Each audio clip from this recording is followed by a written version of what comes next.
नमस्कार मंडळी. काल नगरपालिकांचे निकाल जाहीर झाले. अपेक्षेप्रमाणे भाजपला सर्वाधिक जागा मिळाल्या.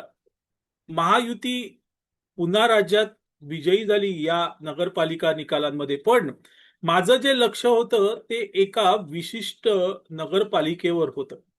कारण त्यातून महाराष्ट्रातले वारे हे कसे बदलले गेले, पण प्रत्यक्षात ते वारे नव्हते, तर तात्पुरते पंखे लावून बसवलेले होते आणि त्यातून ते वारे निर्माण केले जात होते असा माझा निष्कर्ष होता. आणि त्या निष्कर्षाला पाठबळ देणारा निकाल एक काल आला आणि तो निकाल आपण अभ्यासला पाहिजे, बघितला पाहिजे.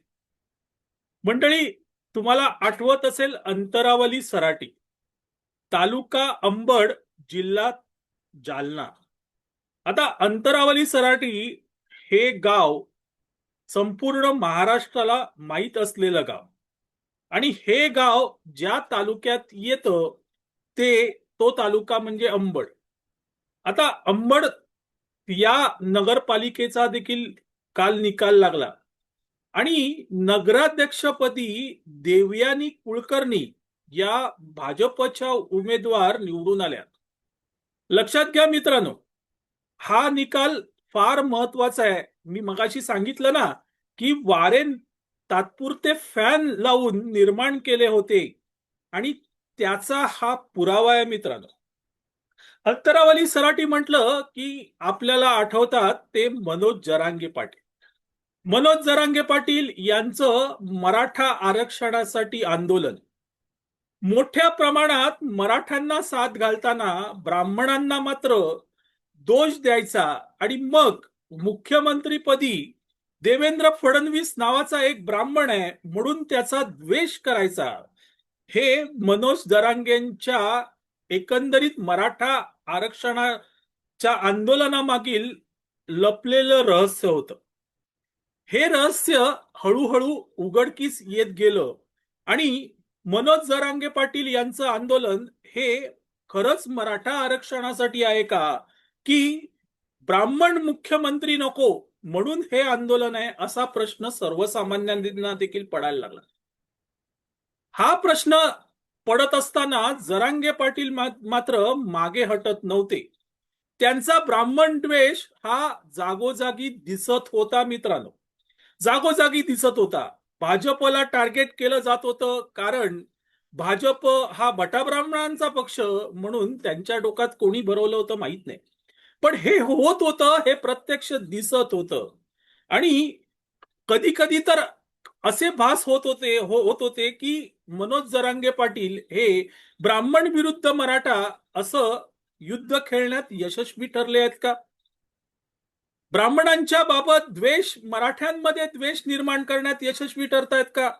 कारण ज्या पद्धतीने महाराष्ट्रातल्या अनेक भागांमध्ये मनोज जरांगे पाटील यांचं आंदोलन झालं, मुंबईत आंदोलन झालं, त्या सगळ्या आंदोलनाच्या मागे जर लपलेलं सत्य काय होतं तर ते होतं ब्राह्मण विरोध.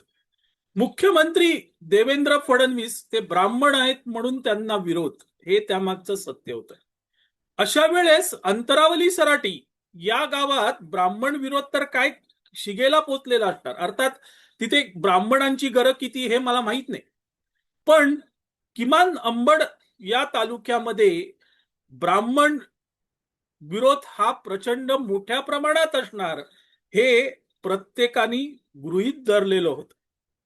अर्थात मी सगळ्यांना हेच अपेक्षित होतं, पण नगरपालिकेच्या निकालांनी या सगळ्याची अवाक काढून टाकली मित्रांनो.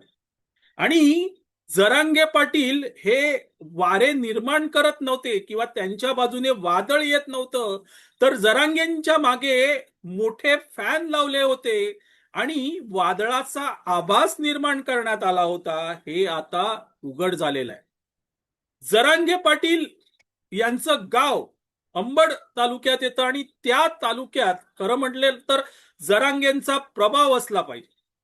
मोठ्या प्रमाणात जरांगे हे तिथे त्यांचं आंदोलनात मुळात तिथे निर्माण झालं, त्यामुळे प्रभाव हा जरांगे पाटलांचा त्या अंबड तालुक्यात असला पाहिजे आणि असा प्रभाव असताना त्या अंबड तालुक्यात भाजपला कुठेही स्थान नाही, हे तर आपण मान्य केलं पाहिजे.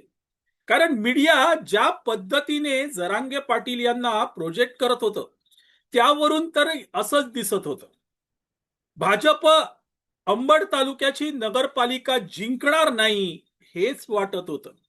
पण भाजपने नगरपालिका जिंकली याचा अर्थ स्पष्ट आहे.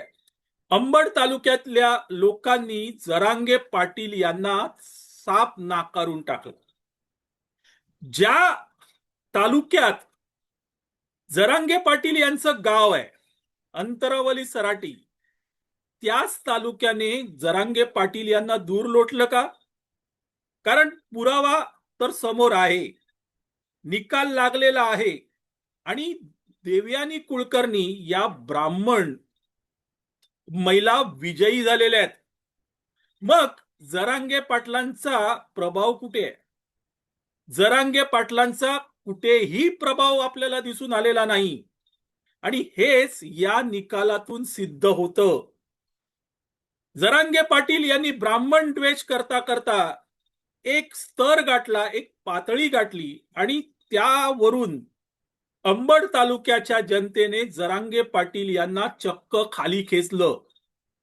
तुम्ही पुढे जाऊ नका असा संदेश या अंबड तालुक्यातल्या लोकांनी दिलेला आहे.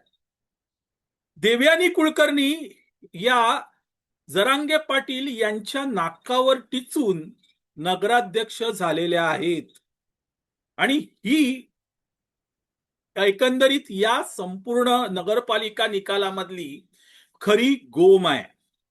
जरांगेंचा प्रभाव महाराष्ट्रभर आहे. जरांगे जरांगे आहेत, ते लेचेपेचे नाहीत, काय काय बोललं गेलं.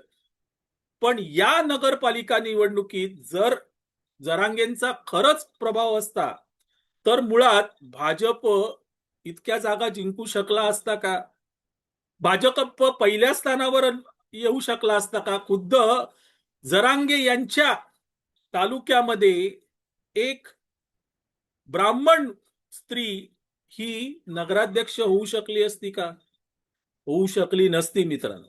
आणि इथे एक गोष्ट दिसून येते की महाराष्ट्रातील जनता आता जातीवादाला वैतागलेली आहे.